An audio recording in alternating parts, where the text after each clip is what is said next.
سلام علیکم. بفرما بزرگوار. سلام علیکم و رحمت الله. حضرت آقای الله یاری. یا الله. حالتون چطوره؟ سید خدمت شما عرض کنم روحانی بزرگوار جماعت مخالف. حال شریف خوبه انشالله؟ شما برم سلامت باشید عزیزم. امروز شما تاریخ خلفی دوم را می‌فرمودین.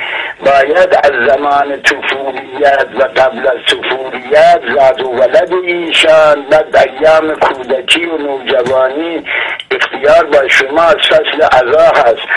من اجازه دارم چقدر آیا میتوانم از زمان طفولیتشان را بگویم؟ بفرمایید. تمنن فرمایشات حضرت علی. ما موستای بزرگوار مولوی بزرگوار شما بفرمایید ما استفاده کنیم که بله جماعت عمریه از ما گلایه نکنن که ما با علمای اونها وقت نمیدیم.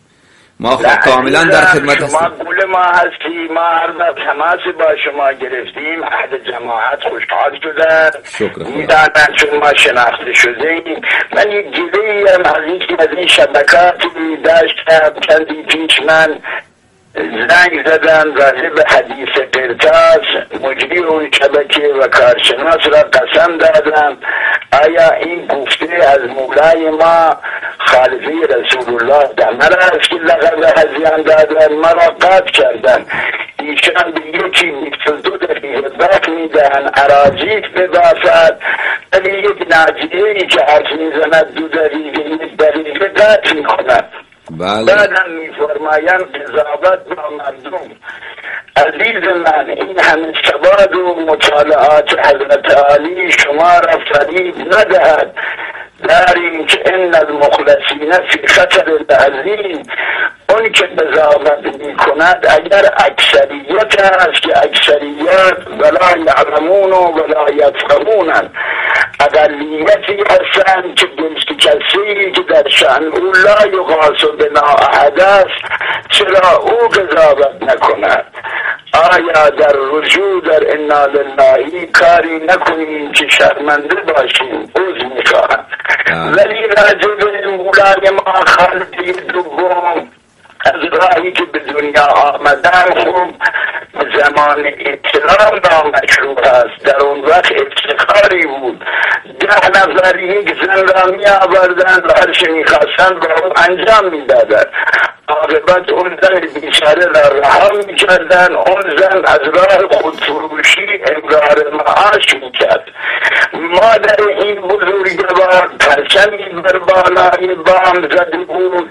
در اون ایام قاعدگی هم مشتری می کردیم. لذا 2 صف مشتری می آمدن. یک روز در اثنایی که مشتری ها زیاد بودن این بچه گریه کرد. دیدن حبات ایش شخصی را که مشغول محافظه هست به هم می خورد.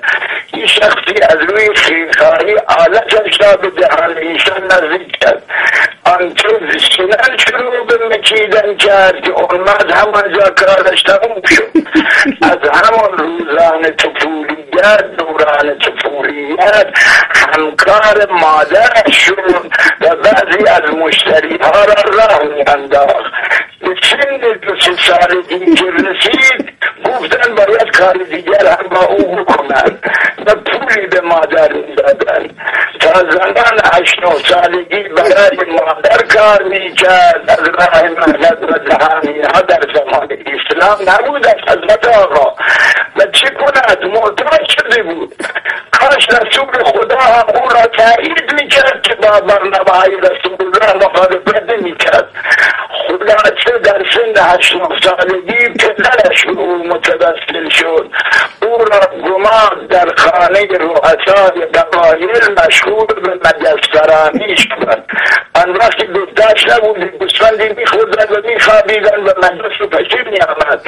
وقتی که از خواب بلند می‌شدن حوثی می‌کردن و مجتمع هم که ایشان می‌داد بزرگین قبایل را به حالت عادت کرده بود. مجبور بود که او هم گوشی از او بگیرد. که سر علی قفا هم در خانه های دیگر در زیر مردان عرب این دو با هم آشنا شدن، لذا اون عدد خاص اسلامی در اونها نبود که در مقابل رسول الله به هم می‌پریدن. بعدن که دیگر از کار افتادن، قریش هم دیگر این اعمال را نمی‌کردن، نرسلی بزرگ بودن و اینها مجبور بودن از حیوانات استفاده کنند. لذا به این دلیل دلالی اولاغ و اسب رو آوردن که شاید از جریان آلتهایشان بتوانند کارشون را بیفتد. مریض بودن، اون وقتم که دو طب ما پیشرفتی نداشت مجبور بودن. این که فرمودی در نماز قشعرا میکش، خب عزیزم خوراکش که مارمولک های چاق و درشتی بوده، اونقدرم در میانش خوب میریختن ما اون رجال که چربی به وجود می آورد و در بدن این بزرگوار شپش و ساس می گذاشت. قدر 2 متر و نیم و سر تاس روی کبود سیاه کنایتی از سر پروردگار است. خدا آدمیان را بر خلفایش خلق کرد به صورت خلفا. از بالا از 4م شروع می شود، از کف پایین از خالقی اول شروع می شود، از میان پا اسم اولین خلیفه رسول الله چند انگوش زیر ناف، هم اول هم دوم و هم سوم هم شکلشان اونجوری است مثل شکل مولای ما که شما قشنگ دقت کنی سر تاسو روی برافروخته بود، سری کچل به چه میماند از اعضای انسان. به خلیفه 4م که میرسیم صورت 2 نام از خلیفه بزرگوار در صورت انسان است، ولی امشب روز قتل آن بزرگوار است. حضرت آجابا کسی که عادت کرده است به آلت موری، کسی که مریض است باید 2 نفر این کار را انجام بده. از حمله ای که به ایران کردن این جناب فیروز آخ که ما چقدر کبابیم از دست این جناب فیروز چه کردن.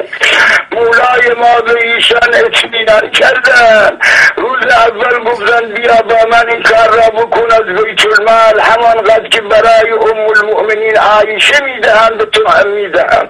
خب جناب فیروز چون نمی کردن، نمی دانستن خلیفه اسلام است، احترامش واجب است.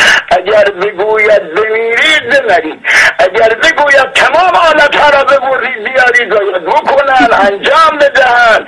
این خوب کفر ورزید، داد به دست غلامش گفت روزی 100 ضرب شلاق بر او بزن تا او خلاصه به تنگ آمد و آمد آسیابی برای مولای ما درست کرد که نان گندم بخورد و ایشان گفت خم شوید. مولای ما با خوشحالی خم شدن، گویا دیدن ایشون دیگر تسلیم اوامر ایشان شدن. خیلی نکرد جناب فیروزی، یک دست اون کاری که مولای ما دوست داشت با او انجام داد و مولای ما باور کنید چنین حالی نکرده بود که همه اون چنین چیزی ندیده بود. از این باب میگوییم بارک الله یا ابو لولو آشد یدک دست درد نکند.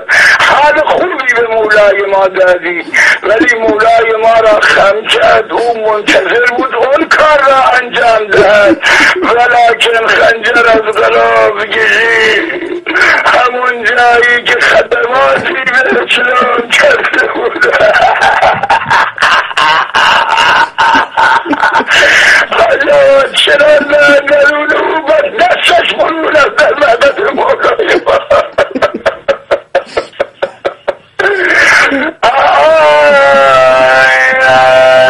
در این شام غریبان چه بگویم، نمیتوانم بگویم که مولای ما ناز چون شهید کرده.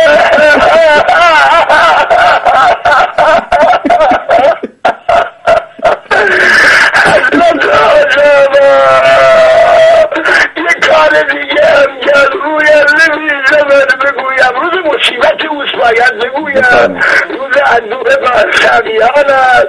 فتلک بیوتهم قاضیه به ما ظلمون. اجازه بدهید مقصد را دمادر بگویم، اجازه دارم. اللهم چی بگوییم دل ما را خون کرد، تمام ما اهل جماعت را شرمنده کرد، کارش را که کردی، ضربهش را هم که 13 ضربه زدی، آلتش را به صورت استمرار در آبانی کار دیگر هم به صورت مولای من کرد. دمی او را به خانه آورده، همه بگردن در چاه دستوری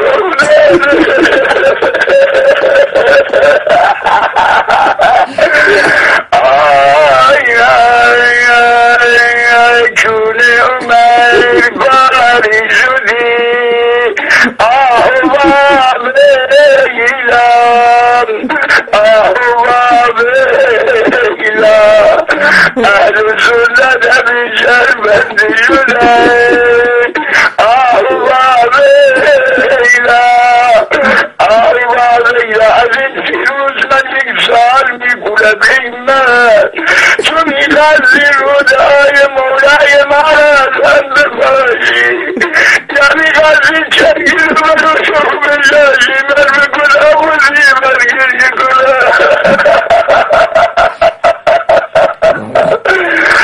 اللهم لعنت الله علی القوم الظالمین. حضرت عجبا 40 شب ما عزای این مرد مظلوم را میدیدیم در زیر آسیا خورا گشته 3 روز زنده بودی گو وای وای الله الله در این 3 روز نمیتوانستن کاری که میخواست ما رو انجام دهن.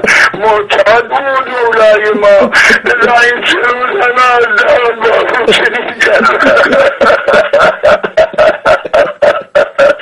اگر بزرگواری کنید اجازه دهید از قلب وسیعتان کسی از مولای ما اهل جماعت بیشتر چون میترسن فکر میکنن که شرمندگی نیست. خب چنین مولای ما را کردن دیگه، خب حالا که او را کردن این چنین ما باید بگوییم و بنالیم و تا ببینیم چه میشود.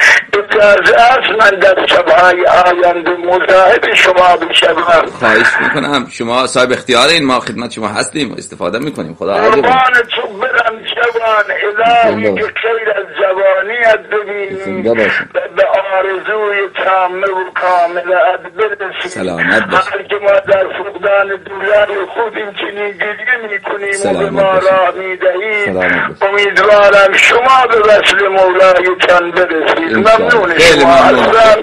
خدا نگهدار. خیلی متشکر، خیلی ممنون. عالم بزرگوار مستام مولوی عزیز با این مطالبی که بیان فرمودید ما با ایشون وقت کامل دادیم که صحبت بکنن تا بله علمای مخالف از ما گلایه نکنن که ما کلام اونا را قطع میکنیم، سخنان اونا را قطع میکنیم. و ایشان روضه جناب عمر را خواندن و مردم عالم هم شنیدن و بله خیلی متشکر و خیلی باحال. خداوند متعال انشاءالله شما را با مولایتان به حق بله قرآن پاک محشور بفرماید. عالم بزرگوار مولوی بزرگوار خیلی استفاده بردیم. خدا اجر بده.